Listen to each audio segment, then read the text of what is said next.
आप सभी लोगों का मैं संतोष कुमार यादव, सहायक अध्यापक कंपोजिट विद्यालय रामनगर, विकास खंड सुईठा कला, जनपद जौनपुर की तरफ से स्वागत वंदन एवं अभिनंदन करता हूं और यह आशा करता हूं कि आप सभी यह वीडियो जरूर देखेंगे। मैं आज कक्षा 1 के बच्चों के लिए एक टीएलएम लाया हूं जो स्वनिर्मित है। मेरे मन में एक चीज़ ये आ रही थी, अगर हम किसी बच्चे को किसी संख्या का तुलना करवाएंगे, जैसे एक है और 2 है, 1 और 2, तो बच्चे से हम कहेंगे 1 बड़ा है कि 2, बच्चे कुछ बताएंगे 2 बड़ा है। लेकिन अगर उनका हम कॉन्सेप्ट हमें क्लियर करना हुआ, अगर बच्चा पूछता है कि सर कैसे 2 बड़ा होगा, उसको हमें समझाइए, तो उसी के लिए हम एक टीएलएम लाए हैं। इसके माध्यम से हम कौन अंक छोटा है, कौन बड़ा है, और इसके माध्यम से इस टीएलएम के माध्यम से हम जोड़, घटाना, गुणा और भाग, गणित की चारों संक्रियाओं को मैं इसी के द्वारा समझाता हूँ। पहले तो हम बराबर वजन की, हमारे पास कुछ गोटियाँ हैं। कोई बच्चा पूछ रहा है कि 4 जो है 5 से बड़ा कैसे है, उसको आप सिद्ध करिए। तो हम एक तराजू बनाए हैं, हम 4 पे एक गोटी रखते हैं, 5 पे रखते हैं, तो 5 का वजन ज़्यादा हो जा रहा है। तो 5 बड़ा है कि 4? 5। इससे स्पष्ट हो जा रहा है कि 5 संख्या बड़ी है। इसके बाद चलिए इस तरफ हम किसी संख्या को इस पे 6 पर रख दिए। अब किसी बच्चे से पूछे 5 बड़ा है कि 6, तो सीधे जिसका वजन ज़्यादा है वो संख्या बड़ी है, 6 बड़ा है। चलिए इसके बाद हम किसी भी पे रख देंगे 8 और 6 में कौन बड़ा है? 8। इससे हमें छोटी संख्या और बड़ी, छोटा अंक बड़ा अंक, हमें कॉन्सेप्ट क्लियर हो जाएगा कि कौन अंक बड़ा है। इसके बाद चलिए हम इससे जोड़ सिखाते हैं बच्चों को। मान लीजिए 5 में हमें 4 जोड़ना है, 5 में 4 जोड़ना है, 5 में 4 जोड़ना है। तो 5 4 अगर बच्चा 9 नहीं जान रहा है, 10 समझ ले रहा है, हम 10 पे रख रहे हैं, तो इसका वजन ज़्यादा हो जा रहा है, इसका मतलब अभी जोड़ बराबर नहीं है। हम फिर उसको वापस लाएंगे, 9 पर रख, मान लीजिए 8 में कोई बच्चा कर दिया, तो ये पता चल रहा है कि 5 और 4 को जोड़ने पे 8 से ज़्यादा अंक होगा, तो हम 9 पे रखेंगे। ये 5 4 9 बराबर हो गया कि नहीं? बराबर है ना? तो 5 4 जोड़ने पे 9 आ जा रहा है। चलिए कोई गिनती और बदल के देखते हैं।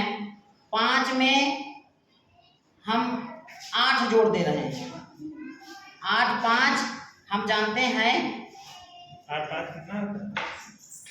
5 बच्चा 13 नहीं जान रहा है, 12 कर दे रहा है। तो देखिए अभी इसका वजन कम है, इसलिए अभी उसको आगे और बढ़ाएगा।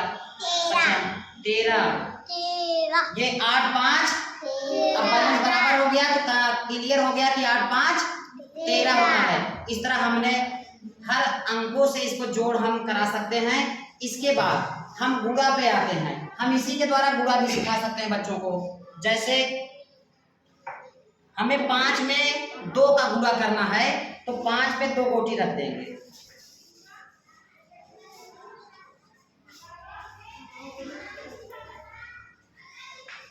5 पे 2, 5 दूना 10, बच्चा नहीं जान रहा है, 9 कर रहा है, तो बराबर नहीं हो रहा है। चलिए इसके बाद बच्चा 10 पे कर दे रहा है, तो ये बराबर हो जा रहा है। तो 5 दूना मतलब 5 से 2 में जितनी संख्या का गुणा करना है उतनी गोटियां उस अंक पे रखेंगे। 5 दूना 10 अपने भी ये बराबर हो जा रहा है। इसी तरह एक गुणा और बता दे रहे हैं। 5 में 3 का गुणा, 4 में 3 का गुणा करके देखते हैं।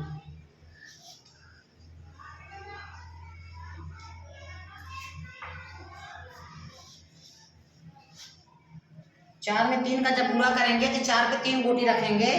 इसके बाद हम 4 तिहाई 12, 12 पता करते हैं तो ये बैलेंस बराबर हो जा रहा है, 4 तिहाई 12। इसी प्रकार हम घटाना भी कर सकते हैं, भाग भी कर सकते हैं।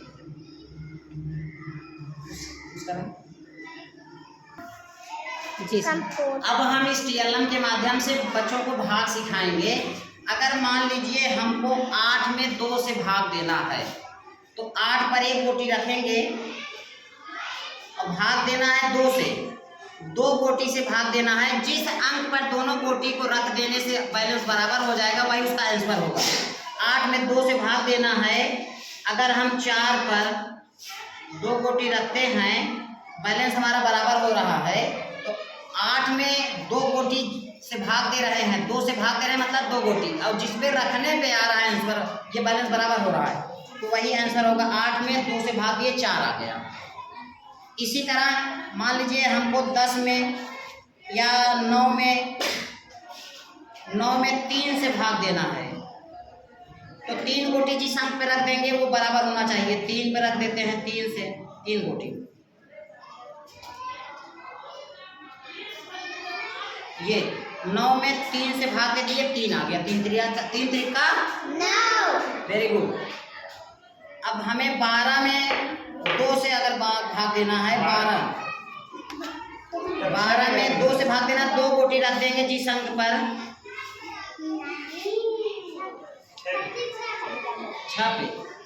Very good. ये 6 दूना 12, 12 में 2 से भाग देना है, 2 गोटी रखते हैं जिस अंक पे रखते हैं, 2 6 12 वही उसका आंसर आता है। इसी के द्वारा हम घटाना भी सिखा सकते हैं। कुछ करें, गणित की घटाना संक्रियाएं 4 होती हैं। अभी घटाना नहीं बताए हैं, इस TLM के माध्यम से हम घटाना भी बच्चों को याद कराते हैं। हमें 10 में से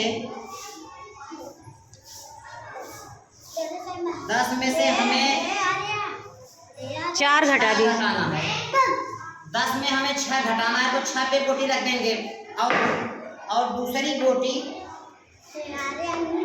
10 में 6 घटाना है, और दूसरी 10 में एक गोटी 10 में रख दिए, 10 में से हमें 6 घटाना है।